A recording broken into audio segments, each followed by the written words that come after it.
जैसे ही उन्होंने कुल्हाड़ी पेड़ की जड़ों को काटा तो उन्होंने दो आत्माओं को देखा। उनके हाथ पांव शून्य पड़ गए। फिर जो सुखिया ने बताया सुनकर उन्हें बड़ा दुख हुआ, जिन्हें वे आज तक बड़ा ही दयालु और जिनके एहसानों तले दबाव महसूस कर रहे थे, उनका आज चेहरा साफ हो गया। क्या है आत्माओं का रहस्य? रहस्य जानने के लिए देखें वीडियो पूरा। एक शहर में राम और श्याम नाम के एक भाई एक साथ रहते थे। दोनों भाइयों ने कॉलेज भी पूरा कर लिया। उनके परिवार में अब कोई नहीं था। वो अपने चाचा जी के साथ रहते थे। राम, अब हमारा कॉलेज भी पूरा हो गया। हमें लगता है कि अब हमें कोई बिजनेस कर लेना चाहिए। श्याम, हमें उसके लिए बहुत पैसे चाहिए होंगे जो हमारे पास नहीं है। राम, हम चाचा से पैसे ले लेते हैं। उन्होंने हमें पढ़ाया लिखाया है, हम उनसे पैसे कैसे ले सकते हैं? अब हमें कमा कर उन्हें देना चाहिए, क्योंकि चाचा ने ही माँ बाप के बाद हमारा पालन पोषण किया है। राम भाई, मुझे लगता है कि हमें अपनी पुश्तैनी हवेली बेच देनी चाहिए।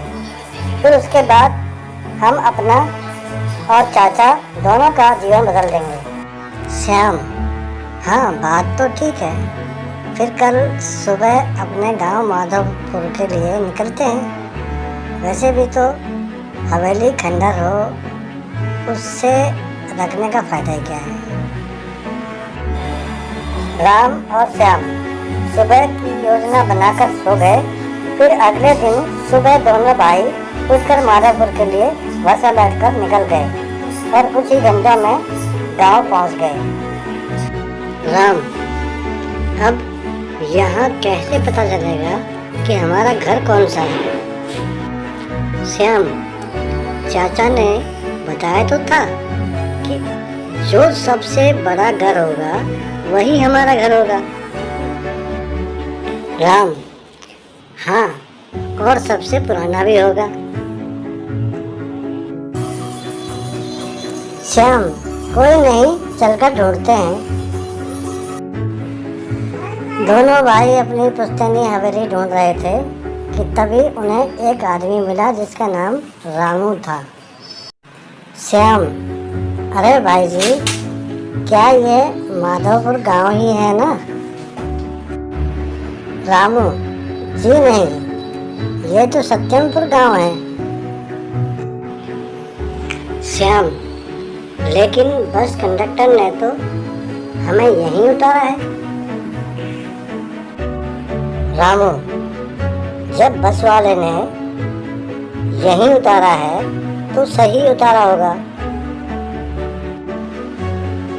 श्याम, अजीब पागल इंसान है, जो हम पूछ रहे हैं उसका सीधा जवाब नहीं देता।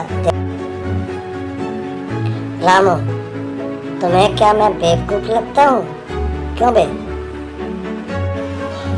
ठीक श्याम, ठीक है भैया जी, हम अपनी गलती मानते हैं। हमें बस ये बता दें कि यहाँ से पुरानी हवेली का रास्ता कौन सा है।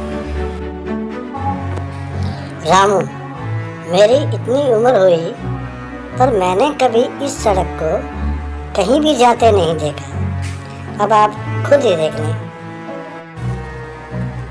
श्याम, ठीक है भाई जी, हमें क्षमा करें, हम अपने आप ढूंढ लेंगे। आपका धन्यवाद। रामू, मेरी मर्जी है कि मैं तुम्हें क्षमा करूं या ना करूं। श्याम, अजीब गजब आदमी है आप। राम, चलो भाई, अब हम खुद ही ढूंढते हैं। अरे इसके तो सच में पेट ठीक लगते हैं। राम और श्याम दोनों भाई अपने पुरखों की हवेली को ढूंढने लगे। दोनों भाई माधवपुर की गलियों में इधर उधर भटक रहे थे।